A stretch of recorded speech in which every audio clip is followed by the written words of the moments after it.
జ్ఞానం, శక్తి, భవిష్యత్తు. ఇది ఏఎస్ డిజిటల్ బ్లాగ్స్. నమస్కారం. ఈరోజు ప్రపంచవ్యాప్తంగా జరిగిన కొన్ని ముఖ్యమైన సంఘటనల గురించి, వాటి వెనక ఉన్న కథేంటో లోతుగా చూద్దాం. మనం ఈ విశ్లేషణను ఒక మంచి ఆలోచనతో మొదలుపెడతాం. విధి మన చేతుల్లో ఉండకపోవచ్చు, కాని కష్టపడితే అవకాశాలు తప్పకుండా వస్తాయి. ఈ మాట ఈరోజు మనం చర్చించుకోబోయే విషయాలకు ఎంత చక్కగా సరిపోతుందో చూద్దాం. సరే, ఈరోజు మనం ఏం మాట్లాడుకోబోతున్నామో చూద్దాం. ముందుగా మన దేశంలో జరుగుతున్న అభివృద్ధి పనుల గురించి, తర్వాత ప్రపంచ వేదికపై మన పాత్ర గురించి, ఆపైన మన సంస్కృతి, పండుగల గురించి, చివరగా కొన్ని అంతర్జాతీయ రాజకీయ పరిణామాల గురించి మాట్లాడుకుందాం. ఓకే, ఇక మొదలు పెడదాం. ముందుగా మన దేశ భవిష్యత్తుకు పునాదులు వేస్తున్న కొన్ని ముఖ్యమైన విషయాల గురించి చూద్దాం. చూడండి, ఇక్కడ 3 పెద్ద ప్రాజెక్టులు కనిపిస్తున్నాయి. వందే భారత్ స్లీపర్ రైలు, కజిరంగా ఎలివేటెడ్ కారిడార్, ఇంకా ప్రపంచంలోనే అతిపెద్ద గ్రీన్ అమోనియా ప్లాంట్. ఇవి కేవలం కట్టడాలు కాదు, ఇవి మన దేశాన్ని ఆధునిక రవాణా, పర్యావరణ పరిరక్షణ, ఇంకా క్లీన్ ఎనర్జీ దిశగా నడిపిస్తున్నాయనడానికి నిదర్శనాలు. ఇప్పుడు ఈ స్లైడు చాలా ఆసక్తికరంగా ఉంటుంది. స్టార్టప్ ఇండియా కార్యక్రమం మొదలై 10 ఏళ్లు పూర్తయింది. ఇది కేవలం ఒక వార్షికోత్సవం కాదు. గత దశాబ్ద కాలంలో మన దేశంలో ఇన్నోవేషన్ అంటే కొత్త ఆవిష్కరణల సంస్కృతి ఎంతగా పెరిగిందో చెప్పడానికి ఇదొక మైలురాయి. అయితే ఇన్ని పెద్ద ప్రాజెక్టులు జరుగుతున్నప్పుడు వాటిపై పర్యవేక్షణ కూడా అంతే ముఖ్యం కదా. అందుకే సెంట్రల్ విజిలెన్స్ కమిషన్లో ప్రవీణ్ వశిష్ఠగారి నియామకం జరిగింది. దీనివల్ల పనుల్లో పారదర్శకత ఉంటుందన్నమాట. సరే, దేశంలో జరుగుతున్న ఈ అభివృద్ధి నుంచి ఇప్పుడు ప్రపంచ వేదికపై మన దేశం పాత్ర ఎలా ఉందో చూద్దాం. మనం ముందుకెళ్లే ముందు ఒక 2 ముఖ్యమైన పదాల గురించి తెలుసుకోవాలి: హార్డ్ పవర్, ఇంకా సాఫ్ట్ పవర్. హార్డ్ పవర్ అంటే ఏంటి? సైనిక శక్తి, ఆర్థిక బలంతో ఇతర దేశాలను ప్రభావితం చేయడం. మరి సాఫ్ట్ పవర్ అంటే బలవంతంగా కాకుండా మన సంస్కృతి, విలువలు, విదేశాంగ విధానాలతో ఇతరులను ఆకర్షించడం అన్నమాట. ఈ తేడా చాలా ముఖ్యం. భారతదేశం తన సాఫ్ట్ పవర్ను ఎలా వాడుకుంటుండో చెప్పడానికి ఈ పుస్తకం ఒక పర్ఫెక్ట్ ఉదాహరణ.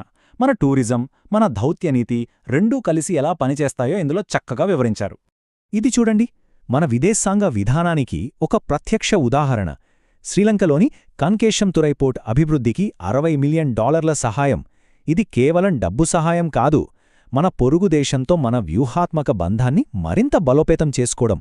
మన దృష్టి కేవలం భౌతికమైన ప్రాజెక్టుల మీదే లేదు, డిజిటల్ రంగంలో కూడా ఉంది. ఆసియాన్ దేశాలతో జరిగిన ఈ సమావేశం యొక్క థీమ్ చూడండి. కనెక్టివిటీ నుంచి కనెక్టెడ్ ఇంటెలిజెన్స్ వరకు. అంటే భవిష్యత్తు సాంకేతికతలో కూడా మనం కీలక పాత్ర పోషించబోతున్నాం. అయితే ఒక దేశం అంటే కేవలం ప్రాజెక్టులు, రాజకీయాలే కాదు కదా, దాని ఆత్మ సంస్కృతిలో ఉంటుంది. సో ఇప్పుడు మన దేశ సాంస్కృతిక వైభవం గురించి కొంచెం మాట్లాడుకుందాం. ఒడిశాలోని రాజారాణి సంగీత ఉత్సవం, అస్సాంలోని బగురుంబా దోహో, ఢిల్లీలోని విశ్వకర్మ హాత్, ఇవన్నీ మన దేశం ఎంత సాంస్కృతికంగా విభిన్నమైనదో చూపిస్తున్నాయి. ఇవి కేవలం పండుగలు కాదు, మన వారసత్వాన్ని కాపాడుకునే మార్గాలు. ఇక క్రీడల విషయానికొస్తే మన దేశీయ క్రీడ కబడ్డీకి ఒక కొత్త ఊపు వస్తోంది. Kabaddi champions league 2026 మొదలవ్వబోతోంది. మన సంప్రదాయ క్రీడను ఒక ప్రొఫెషనల్ వేదికపైకి తీసుకురావటం నిజంగా గొప్ప విషయం. సరే, ఇప్పటివరకు మన దేశం గురించి మాట్లాడుకున్నాం. ఇప్పుడు మన దృష్టిని ప్రపంచ రాజకీయాలపైకి మళ్లిద్దాం. 2 ముఖ్యమైన వార్తలున్నాయి. తరువాతి వార్తను అర్థం చేసుకోవాలంటే మార్షల్ లా అంటే ఏంటో తెలియాలి. సింపుల్గా చెప్పాలంటే ఒక దేశంలో సాధారణ ప్రభుత్వాన్ని పక్కనపెట్టి సైన్యం పాలనను చేపట్టడం. దీన్ని సాధారణంగా అత్యవసర పరిస్థితుల్లో విధిస్తారు. ఇది చాలా పెద్ద వార్త. దక్షిణ కొరియా మాజీ అధ్యక్షుడికి మార్షల్ లా కేసులో 5 ఏళ్ల జైలు శిక్ష పడింది. ఇదేం చెప్తోందంటే చట్టానికి ఎవరూ అతీతులు కారు, ఎంత పెద్ద నాయకుడైనా తప్పు చేస్తే శిక్ష అనుభవించాల్సిందే అని. ఇక మరో అంతర్జాతీయ సంఘటన. నోబెల్ శాంతి బహుమతి గ్రహీత మరియా కొరినా మచాడో తన పతకాన్ని డొనాల్డ్ ట్రంప్కు ఇచ్చారు. ఇది కేవలం ఒక బహుమతి కాదు, తన దేశంలో ప్రజాస్వామ్యం కోసం చేస్తున్న పోరాటానికి అమెరికా మద్దతు కావాలని ఆమె పంపిన ఒక బలమైన రాజకీయ సంకేతం.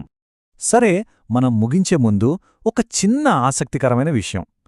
ఈ చాతం దీవులు న్యూజిలాండ్కు చెందినవి.